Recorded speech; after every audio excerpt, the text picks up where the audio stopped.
Darjeeling hills में एक बार फिर से राजनीतिक मतभेदों का दौर पनप रहा है और इस बार दार्जिलिंग की उन पॉलिटिकल पार्टीज जिन्होंने 15 सालों तक भारतीय जनता पार्टी को सपोर्ट किया, उन्होंने बीजेपी पर अधूरे वादों के एलिगेशंस लगाए हैं। दार्जिलिंग में आयोजित एक सिटीजन कन्वेंशन के दौरान जिन नेताओं ने बीजेपी का समर्थन किया था, उन सभी ने बीजेपी के प्रति अपनी निराशा व्यक्त की है। हामरो पार्टी के प्रेसिडेंट अजय एडवर्ड्स ने कहा कि उन्होंने बीजेपी और मोदी सरकार से दार्जिलिंग के प्रति ऐसे व्यवहार की अपेक्षा नहीं की थी। उनके अनुसार दार्जिलिंग के पहाड़ी क्षेत्रों ने बीजेपी को 15 सालों तक सपोर्ट किया और ये काफी लंबा समय है। उन्होंने आगे कहा कि 2017 के गोरखालैंड आंदोलन के वक्त जब दार्जिलिंग के लोगों का वेस्ट बंगाल राज्य सरकार द्वारा दमन किया जा रहा था, तब सेंटर में बीजेपी गवर्नमेंट ने कुछ भी नहीं किया। इस बात के लिए अजय एडवर्ड्स ने 1986 के गोरखालैंड आंदोलन के सपोर्ट में रही कांग्रेस सरकार और भूतपूर्व प्राइम मिनिस्टर राजीव गांधी के हस्तक्षेप की बात की। तब आंदोलन को राज्य सरकार द्वारा एंटी नेशनल घोषित की जाने की कोशिश की जा रही थी, लेकिन राजीव गांधी ने कहा था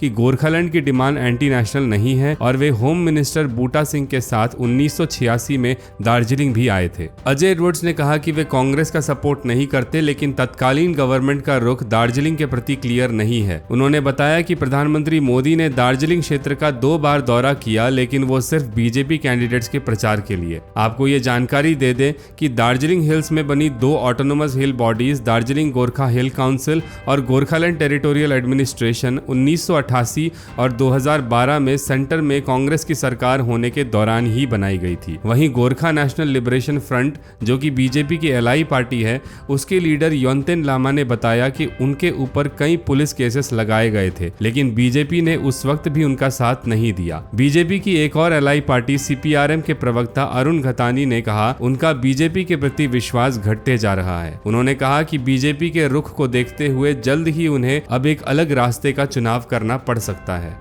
द टेलीग्राफ की रिपोर्ट के मुताबिक 2019 के लोकसभा चुनावों में भारतीय जनता पार्टी ने 11 जनजातियों को ट्राइबल स्टेटस दिलाने का और दार्जिलिंग डुअर्स और तराई रीजन के लिए एक परमानेंट पॉलिटिकल सॉल्यूशन का वादा किया था। हालांकि पार्टी ने उस परमानेंट सॉल्यूशन को कभी डिफाइन नहीं किया और आम जनता ने उस सॉल्यूशन को गोरखालैंड राज्य मान लिया था। 2024 के इलेक्शंस आने वाले हैं और बीजेपी के ये वादे अभी तक पूरे नहीं हुए हैं, जिस वजह से दार्जिलिंग की आम जनता और बीजेपी की एलाई पार्टीज में बीजेपी को लेकर निराशा छाने लगी है।